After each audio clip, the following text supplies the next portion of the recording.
Osiris. Count to 3. Come with me, and you'll be in a world of Do, re, mi, fa, sol, la, ti, do. You have found Daniel Donato's Lost Highway.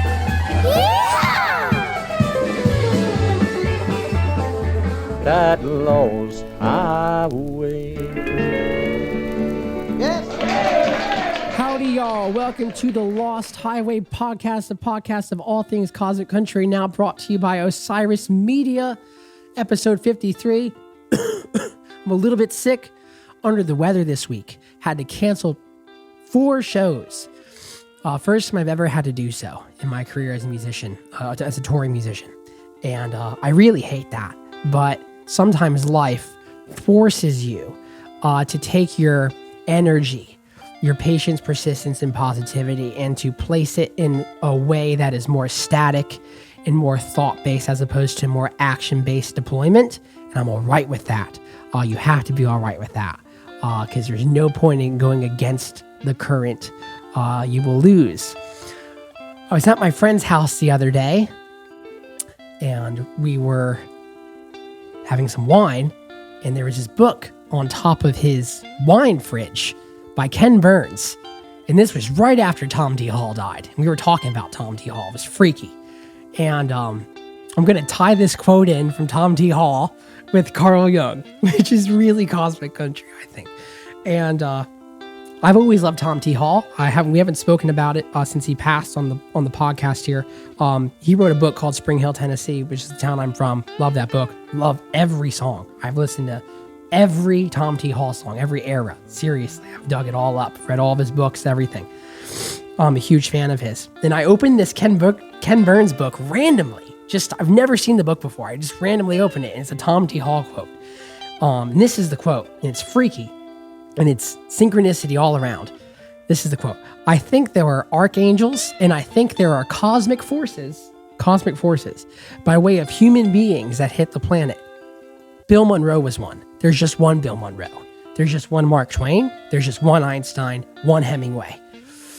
Boy, oh boy, man. And as we record this episode, Bill Monroe's birthday was yesterday. There are cosmic forces by way of human beings that hit the planet. What does that mean? I think that means that there is an authentic self, just as my friend Steve I was talking about here on episode 50 of the Lost Highway podcast, that there's an authentic self, there is a connection to a source that is trying to speak and discover itself through your actions and sentiment in physical, mental, and psychological being. And it's like, you have to allow that. And it's not an effort, it's not a matter of trying. It's not like a strenuous thing. It's a matter of allowance in that. In this respect, just allowing yourself to be the cosmic force that you are, because you have the potential to be a fully realized cosmic force, my friends. And I really believe that. And why do I think this is synchronicity, the synchronicity principle, a Carl Jung thing? Here's a quote from Carl Jung.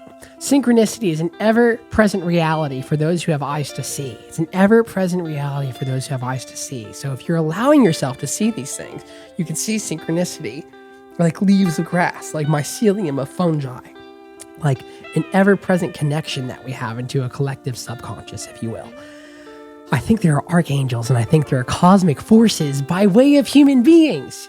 Be the cosmic force that you are, my friends. Stay patient, stay persistent, stay positive, even if you're sick and you're just at home eating chicken noodle soup watching Clint Eastwood movies. Keep on being the cosmic force that you are. Keep realizing yourself through the wonders of the universe, and keep working hard and showing up every day, because you get rewarded by the muse if you do. I'll see y'all down the road. Cannot wait to get better. You're going to love this episode of the Lost Highway podcast. Thank y'all. My favorite artists are the artists that immediately transport you to their universe of self. The second that you hear a verse, you hear a lyric, you hear a note from them. And Vincent Emerson is directly serving that energy to anyone who listens to his music. He recently played a show here at a historic venue in Nashville called The Basement, which is a really small room. And I actually sat in with him and improvised with his band. It was really fun. On one of my favorite songs of his off his new album produced by Rodney Crowell called, the song is called High on the Mountain. And we talked about the process he has with his songwriting, the process that has led him to become who he is. Talked about combining abstract and philosophical thoughts with simple chord structures. And we really just hit it off, man. And we talked outside, which is really informal for a podcast. We weren't able to secure a location scheduling wise to have a private soundproofed interview, but I actually think it lends to the vibe of this whole thing. And one of the most brilliant country and Americana artists on the scene today, Vincent Neil Emerson, only 29 years old, 2 full-length records out. Go check them out after checking out this interview on the Lost Highway podcast. Mr. Vincent Neil Emerson, everyone. Check 1, 2. Hey. Cool. Now we're on. You got that. That's how it is here, man. You got the caramel Coke coffee. I saw you walking up with that. It was like, that's so fucking cool. I love those. It's like so extreme. Reminds me of like being a child. Like when I'm on the road, sometimes I get into these stints, man, where it's like I am a child for 3-4 days of the shit I'm eating. It's like get into those zero bars and shit. Yeah, man. Eating what are they? Lunchables. Lunchables. Drinking high C. I can't eat those Lunchables. Those might get you pretty bad. Are we rolling now? Are we doing this right now? We're okay. on. Do just audio? Just audio. Okay, cool. Yeah. Just here today. Well, hell yeah. We usually have a studio that I get this podcast out of, man. But today is the only day this whole month I can't get into it. And we tried to connect last time you were in town. I think it was like back in May, though. Yeah. Aside from last week you were here. But yeah, man. Cool. We're here now. Yeah, man. Oh, Ram Dass. Yeah, very much so. Does that shit inspire your songwriting at all? Like, if I listen to a song like Texas Moon or something like that, it's like, I can hear Texas in it, but then there's also like some esoteric influence that must go on into your thought process. Or maybe some more spiritual or more awareness-based concepts that... Oh, maybe. You know, I think with a lot of these new songs I've been writing, I tried to, I sat down to write a song, but I didn't have like an idea of what I was trying to write about. It was more like just kind of letting things flow out, like a stream of consciousness kind of writing, you know. How does that work? I just sit down with a guitar and I come up with a melody, and then, sounds start coming out, then a word comes out, then another word comes out. Right. And just, write a couple lines, and you're like... Do you judge yourself while you're writing those lines, or you just let them come? I just let them come. Yeah. Really? You ever write lines like, I can't believe that's actually happening. Why would I write that? Oh, yeah, some weird lines in there for sure. I think I got a line in there that's like something like 2 fingers whiskey, don't mind if it's chintzy. What does that like, even mean? Chintzy is like a word for cheap or like a poor quality. Chintzy? Chintzy. It's CHINTZY.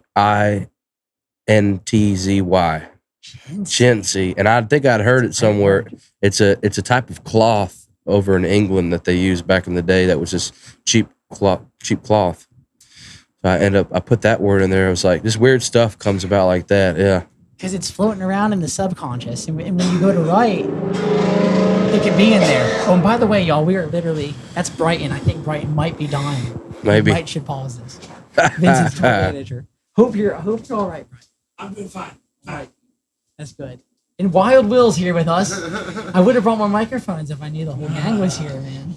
Wild Will on drums. I have a Wild Will in the Cosmic Country band. He plays bass. Nice. Wild Will Mustang Lee. He's got a mustache. Not as good as yours, though. My counterpart. It's a pretty fine mustache you got there, old son. Appreciate you. You ever, so, do you ever, like, when you do write, do you ever do it where it's just like, this I'm going to do for like 3 days, because I'm just going to write, and then I'm not going to write for like a week? Oh, man, I'll go months without writing. No shit. Yeah. Do you judge yourself when you don't do that? Like, do I start feeling bad about not writing or what? Well, judging. Not feeling bad necessarily. Maybe you do feel bad when you judge yourself, but you can also judge yourself and feel pretty good about yourself too. Right, yeah. Right, I think like, I try to, I just try to write whenever I feel like it's right, as opposed to forcing myself, forcing yourself to sit down to write something. Because when you force it, I just feel like you can write a song, you can get something out of that, but it's never going to be the same as like when that inspiration just strikes you out of nowhere. So it's kind of like that. I think John Prine said at one point, it was like, You know, songs hit people every day. Like songs hit normal people that aren't songwriters. Like a mailman could be walking down the street and a song would hit him and he'd feel something like, oh, what was that? I don't know. And the song will bounce off of him and keep going down the road. So maybe that's the thing. Maybe it's something out there in the, you know, in the ether. In the ether.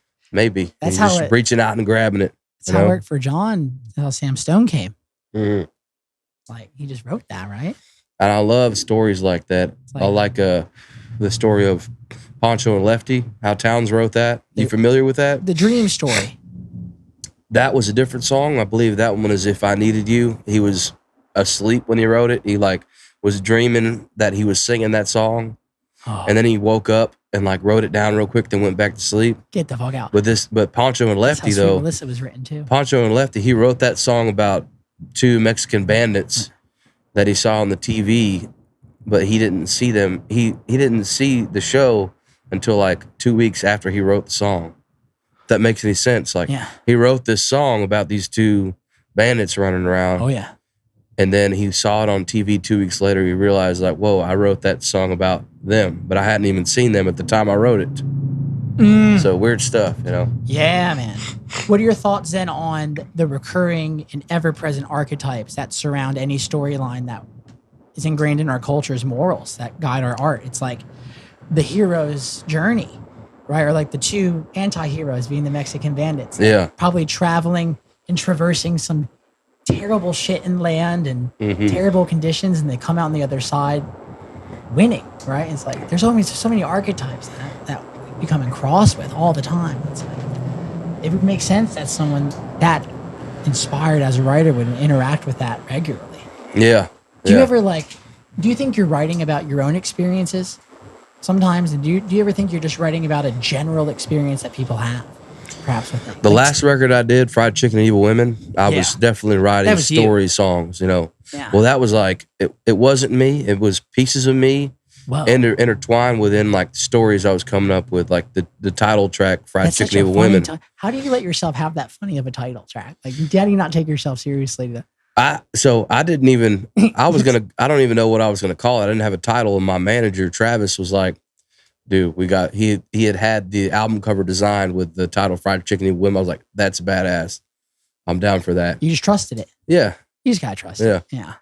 But this one, the new record is very much, it's about my personal experiences and really it's personal songs, you know? So as opposed to writing stories about other people, and you can slip your own feelings in between that. But with this new one, it's very much me, you know? And do you think other people, because it is you, when they listen to it, they can somehow, that's what Stapleton says, the songs you want to write are songs that people can make their own. It's like people might make your story their own story. Yeah, for sure. And I love that about the old school country scene, you know, is people would have these songs, somebody would write a great song and then everybody would cut it. Crazy. Or like one person would cut it and make it their song, you know? Right, man. Who's that guy that Buck Owens cut all of his songs? He cut a lot of his songs. Amazing writer. I don't know. Let me look it up. This record is a great example of that, man. It's like, say Buck Owens. Harlan Howard. I didn't need to look it up. You know Harlan Howard? Yeah. Yeah. That guy wrote Heartaches by the Number. It's an immense amount of songs. I mean, it's like, and it's like, yeah, you could totally see that. Or like Crazy Arms, like Ray Price. It's like. Or who's the old boy who wrote Ralph a lot Mooney of the wrote Grateful that. Dead songs? Robert Hunter, yeah. Yeah. Not a lot of people covered those. They cover Friend of the Devil. That's like it's a pretty widely covered song. Oh, yeah. It's pretty much like a folk standard now. Yeah. Heartache, like Fooling Around. I think that's Ralph Mooney on steel. It's like, you ever get a steel player? I've had a couple steel players, yeah. You would be insane. They're so hard to keep, though, especially living in Dallas and Fort Worth. They're hard to find over there. You live in Dallas? I live in Fort Worth. Okay. But, I mean, the DFW area, you know, playing in that music scene, it's so hard to find pedal steel players. You know? Oh, yeah. It ain't like Nashville, I think. What the fuck is that? Going on up there. Oh, bummer. A little false rain happening above us. False rain. False rain. Not a bad storm, ladies and gentlemen. Move right in from the west. It'll pass. Give it a second. False rain sounds like a Robert Hunter lyric. Might be, yeah. It does. It's trippy. It's magic realism. Might have to write that one, man. Do you know Paul Cawthon? I love Paul Cawthon. Yeah. How do you not? He's a good buddy of mine. I've Is known he? him for a long time now. Yeah. Okay, man, because he was a Dallas guy. Now he's a Tyler. He lives Well, where he grew up. he's from Tyler. Did Yeah. he move back there? I guess he bought did. his Huh? house that he grew up in. With Yeah. his mom, That's awesome, and man. he fixed it up, and it's really cool. Man, I wish that noise wasn't happening, but it is. We can That's take a okay. break for a minute and let Yeah. it. Yeah. Let's do that. They won't care. All right, we're good. I think we're back. Yeah, man. So Paul bought the house that he grew up in Tyler, and he married a beautiful woman, Elizabeth, who is just like him. Yeah. It's like you get in a room with them together. We were just playing at what's that barbecue spot in Tyler that like always has great artists coming through? Oh, I can't remember, but I know what you're talking about. I've heard I'm sure of it. you picked there. I haven't. Okay. I haven't. So I'm from East Texas myself, but I haven't played. I've only played a handful of shows over there. You know, I don't know why that is. Do you like playing Austin? I love Austin, man. Austin's wild. Yeah, it is. It Yeah. is a wild city, man. We just did 6 shows there Yeah. Damn. back in May. In a row? 5 in a row. Oh shit. Nice. 5 in a row. Right next to Stubbs at this place called the Green Jay. It was their first weekend really being open. Well, they had like one show before, but it was after the Black Pumas. Mm. It was a great rock and They're roll great, Texas man. band. Yeah. Man. And it's like Austin's crazy. It's a lot like it's like a fish show almost. Like you can see a lot of people there.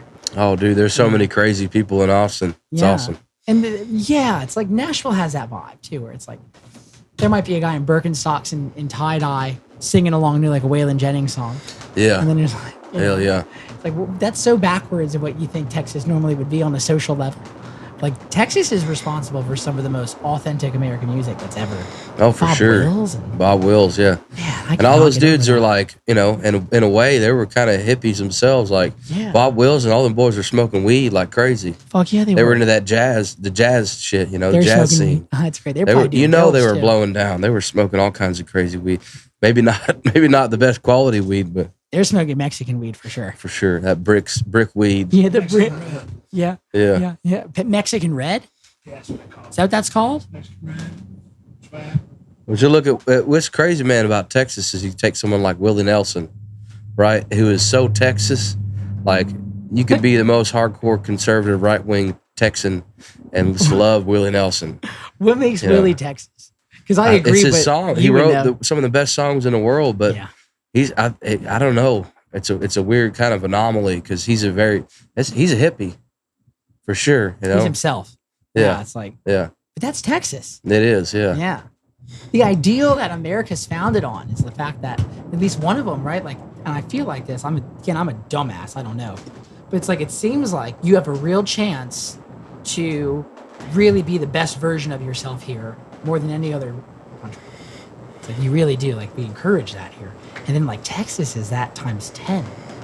It's like you go and be the best fucking independent person you can be and have a family and do good in the world, man. yeah. It's like there's so much wild shit in Texas because the laws are just you do you. There's like more private tigers in Texas than there are wild tigers. We know we actually have Texas snow monkeys. You heard of this? What is this? Down in the hill country, man, they had they brought in a bunch of Japanese snow monkeys and they had like sort of a sanctuary for them. And then it was like on land that didn't really have any enclosure. So it was all these monkeys started breeding like crazy. And they overpopulated the area. Of course. And Texas declared open season on snow monkeys at one point. Down in the hill country. Yeah. So you get some lengua and some snow monkey Some snow monkey. with cilantro, Snow monkey tacos. cilantro and onion only. Yeah, that's right. Yeah. I'll do some snow monkey and Topo Chico. It sounds pretty good. It actually does sound pretty good, don't it? I bet you could barbacoa up a snow monkey not too Oh, bad. hell yeah. Yeah. I would go corn tortilla with a snow monkey. Oh, yeah. Yeah. I bet it's lean meat. I bet it's not Maybe. more venison. It Maybe. is Wagyu. Maybe there's a fatty part of the snow monkey. Who knows? So Yeah. on a show like tonight, it's like, are you gonna play some songs that you played last week? Yeah, I'm gonna play the same set list. I think I might No throw shit. in a couple new things, but Interesting. Do you yeah. usually do the same set list? I didn't used to, but now the new songs, I kind of want people to hear all the new ones. Right. And I mean, I could switch up the order of them, I guess, but either way, I'm like, I just want people to hear the new songs. So, yeah. Wow, man. So, okay. When you go to make this record, and you already had success from the first record, does it change your process? Does it change your approach to it? Does it change the stakes in any way? Do you analyze yourself more? Man, I think when I wrote the first one, I was kind of destitute, didn't really have anything. Okay. And I wrote all those songs, and we made a record out of them. And over the quarantine, I kind of was in the same spot, like destitute, like I thought my life was over. So I started writing all these songs. Well, yeah, I think my career, I mean, we all dealt with it. You did. I'm not special in that, but Right. it felt like everything was falling apart. Yeah. So, I mean, I was in a similar place that I was when I wrote the first one. So, yeah, the process was the same, I guess, in some ways. Destitute process. Yeah. You're living high now, dude. You got Coke and coffee. You got caramel. You got 2 sold out shows. That's pretty cool. Yes, sir. Dude, I'm so stoked to see you, man. I feel like you're an artist like me. My favorite kind of music is when I can listen to it on Spotify and then I go see the show and it feels the same. And it's like there's so much music where that is not the case, man. And it's like your shit is so real in that way. I appreciate you, man. When you go to make a record like that, are you overproducing or are you thinking, are you just doing 3 takes and like, Well, we had Rodney Crowd producing this one. I love Rodney. Yeah. Rodney lives in Spring Hill. Yeah. Which I don't know if I should say that. It doesn't matter yet. There's a lot of houses. Yeah, in I Spring think Hill. I'm not sure exactly. Does he live in Spring Hill? That's where I grew up, man. And No shit. I went over to his house one time. We were picking some guitar. And man, you go and you look at his wall and all those BMI awards. It's like, Oh, yeah. He's got that giant wall of books, too, in his living room. yeah. Yeah. Did you still have those small dogs? I didn't see any dogs there when I They was might. there. Hope they didn't die. Hope they didn't die. Damn. That's always sad when a dog dies. Yeah. My Chihuahua died when I first moved out of the house once, man. It was so sad when a dog dies. Yeah. You have a dog for 10 plus years. And it's like a person dying briefly. My mom had a Chihuahua for like 15 years. Can I ask a question about Chihuahuas from a Texan? Sure. Okay. First music festival I ever played was in Norway. But the second and third one I ever played, we were in Mexico, and there was a place called Todos Santos, which is off the Baja and the Cordovas. You know that band? Yeah. They throw this festival called Tropic of Cancer. And you go, it's free. They pay for your food and lodging, but you don't get paid anything. And the show scheduling is just totally fucked up. It's like no one ever gets it right. So you'll be going on at like 2 a.m. They're doing like a Grateful Dead set at 2 a.m. Then like play at 9 a.m. in the hotel lobby or something crazy. But man, I would go on this run from the hotel I was staying at called Hotel California. And I would run about maybe 2.5 miles, 3 miles. It was a long run. Right into this graveyard, right? And it's a Mexican graveyard, so it's Catholic and has all these burning candles, and the aesthetic of the graveyard is handled in a way that's much more enthusiastic and hopeful than like your traditional graveyard that's like next to a pilot now. Right. Like Yeah. on exit 76, where it's like a chain link fence around it. Yeah. But man, every fucking day, these big Mexican Chihuahuas would just come out of this like agave plant and just try to like nip at your heels. Oh, shit. And I realized, man, like a Mexican Chihuahua is way different than like a cultivated, domesticated American. I don't think I've Chihuahua. ever seen a Mexican Chihuahua then. So Are they? What'd you say, they're tall Brighton? and big or what? they're hood as fuck. Brighton got They're it. hood ass dogs. They travel in packs too. So they're big? Like, what do they look like? They're about the size of this Pelican case. And Wow, they weigh a lot. But they look like a Chihuahua? Yeah, it's like a Mike Tyson Chihuahua in a way. Oh, damn. Like it wants to fuck you up. You're Damn. just looking for an excuse. You know Well, what I mean? hot damn, dude. Hope I don't run into any crazy Chihuahuas. But I'm wondering, man. So maybe that's what I wanted to ask. It's like I'm sure East Texas got some Mexican Chihuahuas. Y'all got snow monkeys. Shit, I don't Surely know. a Mexican Chihuahua made its way. I haven't seen any. There are wild packs of dogs that roam Fort Worth, though. Yeah. The city. Right. That's a lot of cities, In though. Fort Worth, really? Yeah. Huh. Me and my girlfriend at the time this is way back in the day, we were driving down the road, leaving a bar, and we saw these dogs running down the street. It's like all kinds of different dogs, like be like a pit bull and like a little terrier or something. It's like all these crazy dogs were like running through the streets. There's like 20 of them. So we started following them, like, what the hell's going on? Right. Yeah. And they lost us at one point, and we're trying to find them. And we come around this like field, and we take a left, and we look, and then one dog pops up and starts running, and then all the other dogs pop up out of the grass and start following. Whoa. They're like they had ditched us, and they had all laid down, synchronized, just laid down in the grass to hide. Right. Crazy. That you can't say a dog's not a pack animal. Like hell no. Yeah, they are. They are. They're wired to operate in a hierarchy that way and have a leader and to kill things. Like they're they want to do that. Yep. It's like our dogs are treated weird when you start getting to the city and you start seeing these like obnoxiously small dogs that have breathing problems in Starbucks. Oh yeah. And tongues like sticking out the side of their mouth. It's like it's inbreeding is what it is. The whole dog breeding thing is super fucked up, man. Humans are so weird. Like we just want to change things. Yeah. Why can't we just take dogs as they are? Right. You know, keep them outside, and you know, we did have a nice Chihuahua, man. He was good. He was a good dog. He was so not a Chihuahua. Those Mexican Chihuahuas would have fucking destroyed his house. Like it would have been terrible fate for Fredo. Whatever it was that the Mexican Chihuahuas have, it was bred into the little ones that we have because I mean they're fearless, dude. They're insane. Like it's always little Chihuahuas that try to fight the biggest dog. You know. Yeah, I've noticed that. The dog that has no chance thinks it has the most. Yeah. Yeah. I wonder what the deal with that is. It's got to be some deep ingrained in their DNA, I guess. We share all that. We share a lot of our like our nervous system is shared in a deep, deep way with a lot of living other animals, man. Yeah. We share serotonin. The whole evolution thing is insane, man. Yeah. The whole evolution thing is insane. That is very true. It's very real.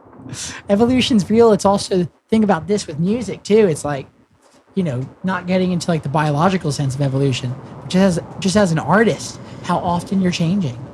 It's like, how do you go about, like, do you listen to a lot of music when you're traveling? Do you listen to podcasts? Like, what's your data consumption like? Well, when I'm traveling by myself, I don't listen to anything. I don't have the radio on, any music or anything. I just stare at the road, kind of meditate, you know. But I've been rolling with these boys in the van, and the boys in the band in the van, and they've been, you know, they put on all kinds of crazy music, like listen to like, you know, Screwed Up Click, some South Texas, like some Houston rap, or maybe like Houston some crazy punk rock, or like a lot of classic country. But yeah. Houston rap's the whole thing. Oh yeah. DJ Screw to the Hoop to Black Flag. Yeah. Wait, let me think. I think DJ Screw is the guy I know, dude. Yeah, he started. Get you another cigarette. Old style music. He's a Texas legend of the South. Yeah, we played down in Houston not too long ago. We stopped by the DJ Screw store. That's who I'm looking. Right, dude. Yeah, my mind went blank. Pimp the Pen. Yeah, dude. Like Big Mo, DJ Screw, Big Hawk. All these guys are dead. So I put him around the middle with the legends. So you're the guy who takes all the photos of Vincent? Well, I try to take photos of Vincent. And sometimes it must be Wild Will or somebody else. It's whoever will pick up a camera and take a photo of me. Dude, you put a lot of thought into what you wear, or you just that fucking cool? No, I just wear what I just find clothes that I think are cool. You trying outfits on, or is it first draft each day? First draft, man. There's one song that I heard on your record. You sent it to me on like a SoundCloud link. Oh yeah, yeah. And it was a High on the Mountain, brother. Yeah. Is that actually are you high? Oh, that was it. So is that actually, that's what I wanted to know. Yeah, that was, I mean, it's sort of like a metaphor for whatever, but it was inspired by this time that I was playing in Amarillo, and we took a hike through Paladuro Canyon. And where's that? Paladuro Canyon is just outside of Amarillo. Okay. So it's like the mini Grand Canyon, of Texas. It's pretty cool, and we were climbing up this giant hill. And we got to the top, and we just lit a joint and kind of looked at everything. And I remember I just kind of always had that in the back of my head. And then I sat down to write a song one time. I was like, remember that one time I was high up on that mountain, Also, it's like the bluegrass thing, high on the mountain, I know, it's like, that's the archetype. Because think of how many songs go into that song. Old man from the mountains coming down. Yeah. Fire on the mountain in some way. Yeah. Go tell it. Go tell it on the mountain. Tell It on the Mountain. The Mountain by Steve Earle. I don't know that one. It's good. What's that one? Feeling All Right by Steve Earle. You know that one? I love that song. I Yeah. love that song, man. I Feel All Right or Feeling All Right? Is it I Feel All Right? I feel all right tonight. That is it. Yeah. I heard that on a movie the other day. I think it was on Talladega Nights. Was it? I think- They did have a lot of Steve Earle. I think they had Steve Earle on Talladega Nights. Hey, what's up, guys? You know anybody's here yet? I don't. We haven't seen anybody here yet. Oh, really? Yeah. We're just doing an amazing podcast right now. Oh, yeah. No, you're good. I like your Mickey Mouse shirt though. Mickey Mouse, one of the best things ever. Oh hell yeah. You got a little boy, right? I do. Yeah. Does he like Mickey Mouse? He likes anything at this point. He's so young. He's only 9 months old. So. Oh my god. Yeah. Whoa, that's crazy. Mm-hmm. So you're gone a lot. Yeah. Yeah. Oh, dude, that's got to be an interesting thing to have to Yeah. dynamically agree with. Yeah. Well, we decided to have a child, and kind of went into it knowing that I'm going to miss out on a lot of things, but this is the career path that I chose. So I don't know what else I'm going to do. Right. Right. How old are you? I'm 29. Oh, dude, you're so young. Yeah. That's fucking insane. How old are you, man? 27. 27. Yeah. You're young as hell too. Yeah, we both are. Yeah. That's way young, man. You're so actualized and realized in your writing. I appreciate that, man. It's Thank you. real, though, brother. It really is, man. To be that young and to write songs that are that you. Well, I think about it look back at Bob Dylan's first album, or his second album when he was writing songs. Yeah. Like he was like 19 or 20, That's insane. Can't even comprehend that. Yeah. So I feel like I'm just trying to catch up. Oh, yeah. Yeah, absolutely. Same with man, it's like we listen to those early Willie Nelson songs that he was writing before he was Willie. When he was moving to Nashville. And, Yeah. And he had the square haircut, and there's Willie Nelson country concert live 1964, crazy era before the acoustic guitar that he bought at Roberts, different evolution going on there. Right.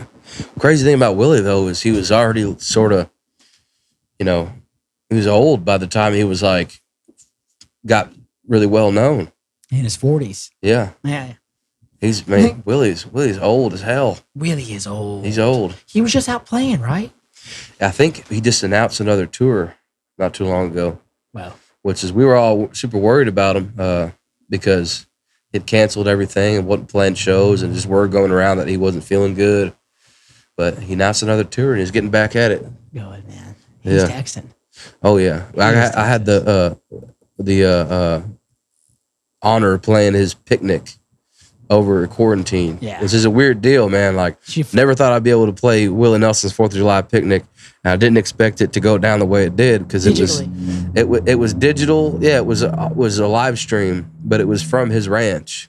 Oh, so you went there? So I went to his ranch. In Luck. The Luck, yeah. Oh. Luck Ranch. I've been to the bar right down the road from it, and it's all just Willie Nelson world in there. What's the name of that one? Ain't Pooties, is it? I think it is. I think Pooties. it's a funny name. Yeah. Yeah. I haven't been there yet, but The Luck Ranch is a magical place. it is, man. That's pretty crazy. So you did the live stream there. How'd that I go did. down? I played in the chapel. I did the solo set in the chapel, and there Love was the a whole chapel. crazy video crew that was filming everything, and and my buddy Charlie Crockett played too. Asleep at the Wheel played. A bunch of people played, but it Charlie's was very powerful. He is, man. That he's something else, dude. Yeah, he is. He's Charlie. I've known him since I guess 7 years now, maybe. Were you writing songs then? 7 years ago? Yeah. I was, but I don't think they were very good. Did you think they were good at the time? I don't know what I was thinking at the time, man. I don't even remember, Right. honestly. Right. I'm like, I probably was like, oh, this song's good. Yeah, I'm gonna cut this one day. You were cutting records then. I was trying to. I think trying to remember when I cut Fried Chicken and Evil Women. That wasn't that long ago. But yeah, I was trying to make records. When did that record come out? That one came out in 2019. So 2 years ago. You were 25. You were 27 when that record came out. Yeah. That's amazing songs for 27, man. I wrote most of those songs when I was 21 and 24, between the ages of 21 and 24. What's your thought of like, your lyrics are just so not, they're relatably poetic. They're not like abstractly poetic. It's like very much in the Tom T. Hall. Like, I can't believe he pulled that much beauty out of something I've just been walking past every day. Oh, yeah. That kind of a thing. What's that thing of like, you know, I always loved Billy Joe Shaver's songwriting. And he's the same way. He's kind of like very simple, and the vocabulary he's using ain't too crazy or anything. It's not super abstract, like you said, but it's plain and simple, and it's to the point, but it's, you know. It's hard. Yeah. Do you find a challenge in writing simple lyrics like that? I certainly do with believing it, like when I sing it back to myself. Well, just the idea of writing a song using the chords G, C, and D, you know, that's, how do you make that new? You don't. Yeah. I think what I've been trying to focus on is try to write what I feel, as opposed to try to write, going out of my way to write something, like worrying too much about, oh, is this original or is this new? Because it's all, to me, it's all in the vein of folk music. It's all folk music, you know. Everything's already been done. Right. You know, to an extent, like, really. So everything's been done, then what do you do? Yeah, you don't worry about trying to be original. You just write your story or what you're feeling, you know. Yeah, whoa. Yeah. Easier said than done. Right. Do you draft songs? Or is it just pretty much like when you write it, there it is, it's done? Yeah, I've had a couple of times where I've, you know, went back and reworked a whole lot of things, but those ones that you have to spend too much time on they never turn out the way you want them to. Really? So I think, like, if I can't finish a song in a day, I'll just scrap it. Really? Yeah. You can't finish a song in a day? Yeah, most of the time, yeah. But sometimes I'll get like a piece of a song done, and literally I won't have enough time to finish it. So then I'll be like thinking about it, and I'll come back to it. Love that. But it's not like I can't spend a whole day working on something and then be like, well, this isn't where I want it to be, and then come back and spend a whole nother day where it's like, it's a waste of time, I think, you know. But maybe some people find a lot of use out of that method. I don't know. You know? I think they do. I think a lot of people do. Yeah. And a lot of people don't. That's the thing that's so alluring about this I think for me and a lot of people, it's like music will create an effect on us that's rather similar. We love it. We want to go see it. But the way that you can get to that music to where you can perform it, there's 1,000,001 ways. It's like everyone's got a different way of thinking and going about it, you know? Yeah. That's the thing I'm so interested in, man. You know, so like Paul, he's like a fast writer as well. But then you hear of like Robert Hunter, not a fast writer. Yeah. You know, it's like, okay, well then why? And it's like, well, maybe it's like you got to know yourself. And like that's part of it. It's like understanding what your patterns are and taking time to feel with that. So like, do you write at a certain time of the day? You know, I know Tom T. Hall has this book called The Songwriter's Book or something like that. It's an amazing book. Johnny Cash contributed to it. It's fucking amazing. Oh, damn, I got to read that. Yeah, man. Yeah, I'll send you a copy. Yeah. Songwriter's Handbook's what it's called. It's like the rules. He talks about publishing. Oh, shit. Like back in the day, and he has like an open, like, I guess this was before, like you go on BMI and like register your songs or whatever your PRO is. And it was like, he like literally like took a fax report of a song registration sheet. You see it. It's like back in the 80s, like a different world. But he was talking about that. Yeah.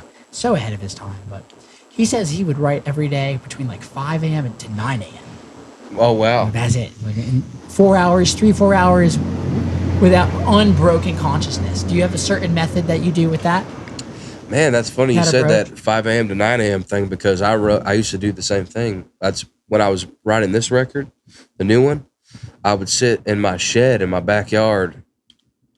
Like I'd get started like at 10 p.m. and sometimes I would just write all night until the sun came up.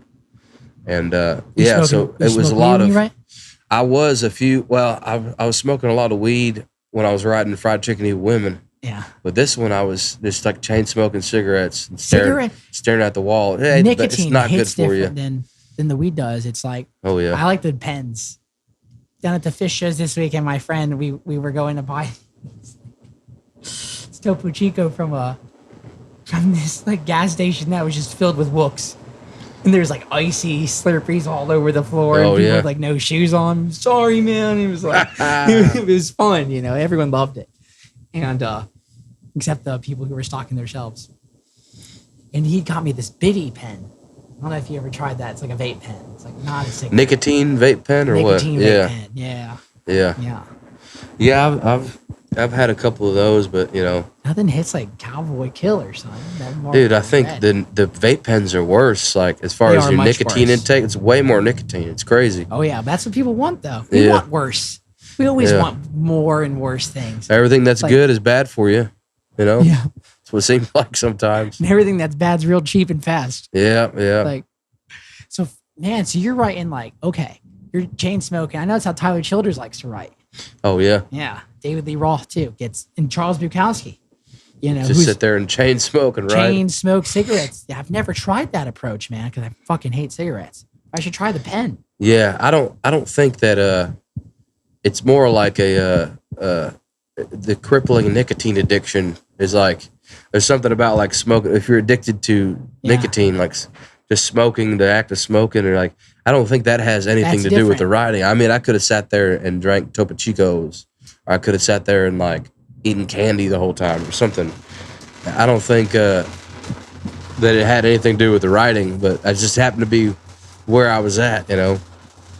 Damn. Let's pause one more time. Sorry, dude. Hate that. No. What is this like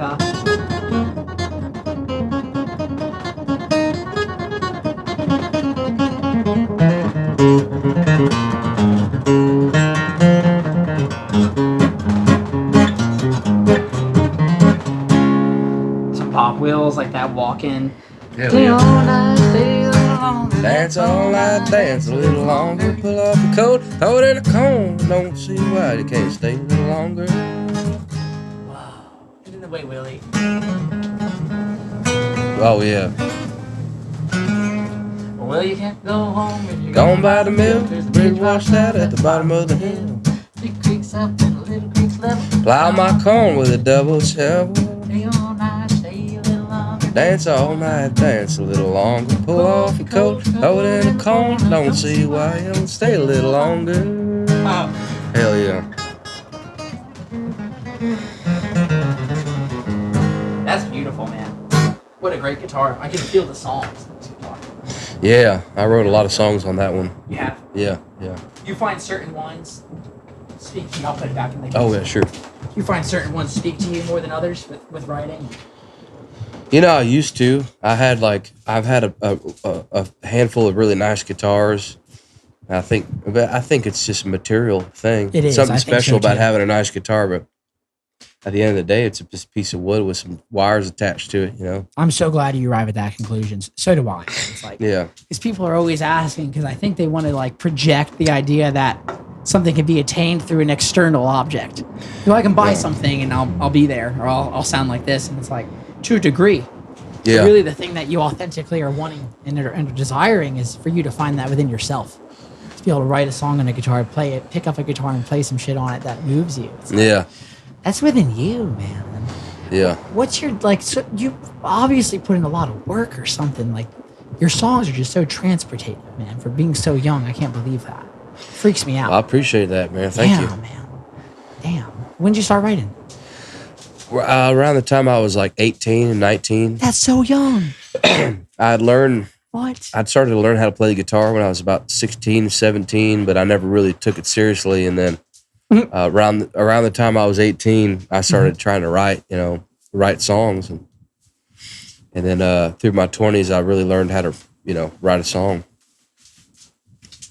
Thank you for that Thank topo, you, brother. sir. Yes, sir. Wow, Will. Has that shirt become unbuttoned since I saw you last? No, Oh! I did not shake that up. That was not on purpose. That was. Hope that mic's still working okay. I think it is. This is the dirtiest podcast yet. I told you he was gonna get wet. He did. What's the deal with that pearl snap on the back of your shirt? How does that work? Ventilation. Appellation? Ventilation. Ventilation? Is that for Appellation, fishing? ventilation. That's John Briney. For the folks listening at home, we are on the the patio of the basement. I love it. This beautiful little bar down in Nashville, Tennessee. Owned by Mike Grimes, man. Yeah, Grimy. You know Grimy? I do. He's a cool guy. He is a cool guy. A lot of history has happened on this patio. Nashville history. Oh yeah, a lot of cocaine done in these bathrooms. I'm sure. A lot of cocaine. A lot of done mushrooms back here a couple times. Nice. Yeah, not too bad. Not too bad. It's a good one, man. It's a part of Nashville that's unchanged. The basement. Yeah. There's so much changing. It's like Austin. Yeah, Austin's forever changing, man. Forever changing. Yeah. They have so many Nashville bars, too. so many like famous places in Austin that have moved locations several different times. Yeah. Where do you play when you play Austin? Antone's? I played Antone's once or twice. I played a lot of places down in Austin. I don't think we really have one that we go back to over and over again. But there is the White Horse. That's like, yeah. I almost forgot. That's like my favorite honky tonk in Texas. The White Horse is awesome, man. Right next to the Snow Monkey. Yeah, right next to the Snow Monkeys. Oh, that's great, man. Well, one more thing I want to ask you, brother, is when you go to produce this record with Rodney Crowell, how does that happen? Does Rodney approach you, or is that you reaching out to him? Is that like your management saying, "Hey, Rodney was shaking"? Well, you doing shows with him? You know. I hope so soon. It started with me writing these songs, and I was demoing the songs out. They got sent to David Macias from 30 Tigers. 30 Tigers, right. He was like, let's make a record. Let's find a producer. Let's find an awesome producer. Okay. And he sent it to Rodney, and Rodney doesn't produce a whole lot of records, you know. Is that because he doesn't want to, or he just doesn't do that? I don't know. I'd have to ask. You'd have to ask him. You cut it at Sound Emporium, right? Room A? Yeah, Sound Emporium. So he heard the songs and were you in the big gave room? me a call. Yeah, we were in the big room. That's where I cut my record too. Man. Nice. A lot that of place has some amazing magic records. in it. Oh my God, man. Yeah. Owned by Cowboy Jack Clement. Yeah. Yeah. That's a magical studio. There's a good documentary. I believe it's called oh yeah. Something about Shakespeare. What is it called? I don't know. Shakespeare doesn't. I don't remember the name. It's good though. Shakespeare didn't do this. That's Bukowski. It's like Hank Williams Sr., Hillbilly Shakespeare. Oh, Shakespeare was a Hank Williams fan or something like that. I can't remember the title exactly. I wouldn't put it past him to be a Shakespeare fan or a Hank Williams fan. For sure, no, Hank Williams did not dig Shakespeare. I can imagine that at least. I'm gonna Google and see exactly what it is. Doing some light Googling over here. Light to moderate Googling. And I got no service. Light to moderate Googling. I think it's Shakespeare was a Hank Williams fan, something like that. But it's about Cowboy Jack. It's about Cowboy Jack, yeah. He's a trippy guy. Yeah, I wish I would have got to meet him, man. That'd be cool. I know. It's a trippy guy. Yeah. There's trippy cosmic people from Nashville. Chet Atkins being one of them as well. Jerry Reed. Yeah. Not from Nashville, but, worked in Nashville. Yeah. Their thing. It's like, Willie was in town for a little while. Yeah. Willie might be the most cosmic, man. Yeah, Stardust? Sure. Stardust, that record. That record. It's a good record to fall asleep to. I know. Just put that on and just drift out. You like the new Frank Sinatra covers record he did? I love it, dude. I love it. Yeah. That's life. Yeah. I wonder if it's his last record and he's making a joke about it. That's life. It's done. I heard he's making a new record. Okay. Dude, he doesn't stop. No. I wonder what his thoughts are and just not stopping. Why stop? He probably doesn't know any other way to be and besides making records, you know? Wow. I wonder how many albums he has so far. Over 100. A lot. Over 100, yeah. Without question.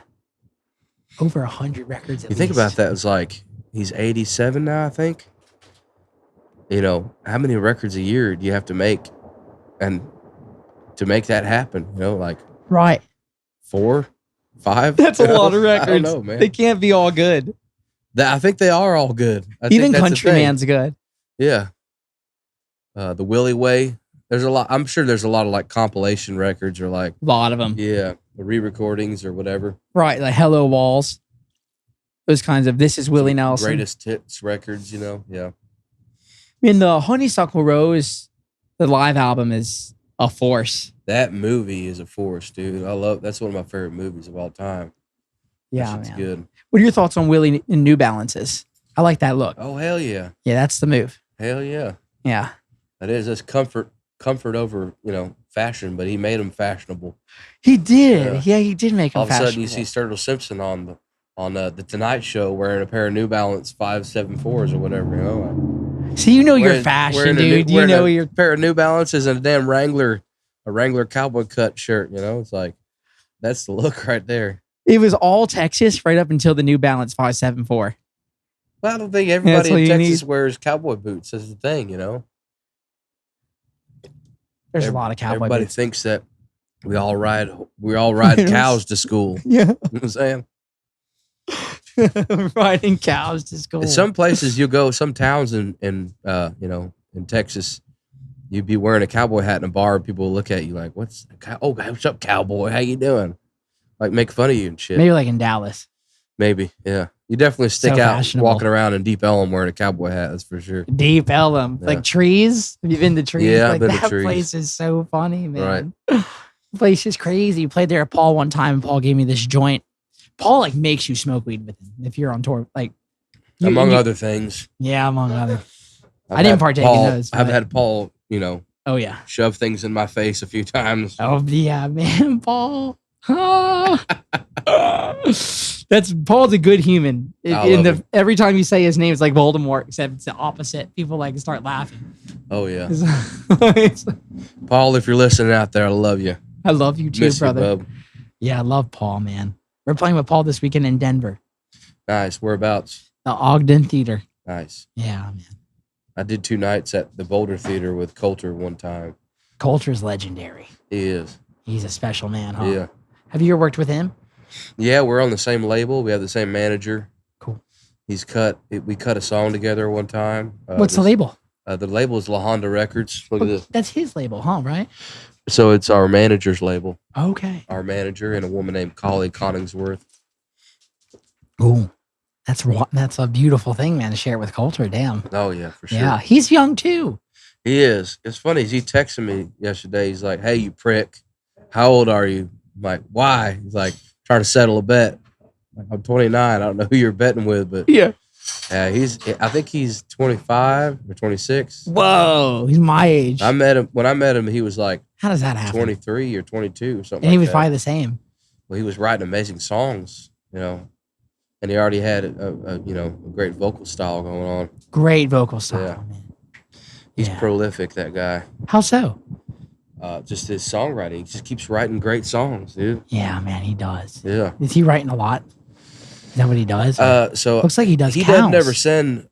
He doesn't send me any songs he's working on, and by the next thing you know, he's got a whole album written.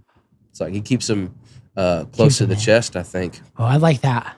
I like working that way. In Nashville, man, it's like send me that voice memo of what you just did. It's like, oh yeah, I'll write a song and demo it out and send it to a couple buddies. I'm like, check this out. Yeah, it's good to get that kind of that feedback though from the folks you trust. Yeah, you do need that. Yeah. Do you have a publisher or anything you work with? No, not right now. But wow. I was working with Downtown Publishing here in Nashville.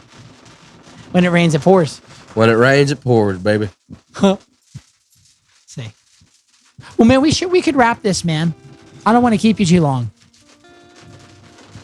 This was a good hang. This was the most informal podcast I've ever done. I appreciate you being a trooper. Oh, for sure, It's fun man. talking out here on the basement. That's on just the coolest basement thing. patio. Yeah, brother. We got the AC leaking onto the roof. Damn. Man, I'll look forward to the show tonight, my friend. Hell yeah. Thank you, brother. Thank you, man. Appreciate you, brother. Beautiful. Likewise. The art of the podcast is very miraculous in this specific instance because we were able to sit outside in the outdoor patio of the basement, which is a rather danky yet historic and stellar venue. And there's this leaky AC unit going on the whole time.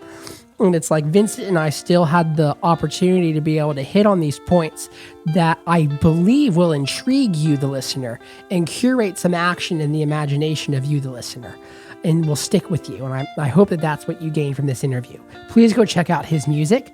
He has 2 records out on La Honda Records, Coulter Wall's label. He's a brilliant writer. His show is awesome and calming. It's very inclusive. He organized his music in a very realized and individualized way. I love Vincent Neil Emerson's music, and I'll be a fan for life, sincerely and truly. The new Cosmic Country album comes out on September 30th. We'll hit the road as soon as I'm starting to feel better. You have 9 days left to pre-order the vinyl on Bandcamp. After that, they're gone. There's no more. I want to thank Osiris Media for hosting the Lost Highway podcast, my favorite podcast platforms of all in the cosmos. I want to thank Topo Chico for keeping us hydrated here on the Lost Highway podcast. I want to thank you, the listener, for listening. And I also want to thank Tom T. Hall and to say truly a rest in peace for your brief time here. You created so much timeless wisdom and magic for us to transport with through your music. I think there are cosmic forces by way of human beings that hit the planet. That was just brilliant, Tom. Y'all stay patient, persistent, and positive. If you're sick, if you're in good health, whatever, and keep on being the cosmic force by way of human being that you have the potential to be. And I'll see y'all down the road. Osiris.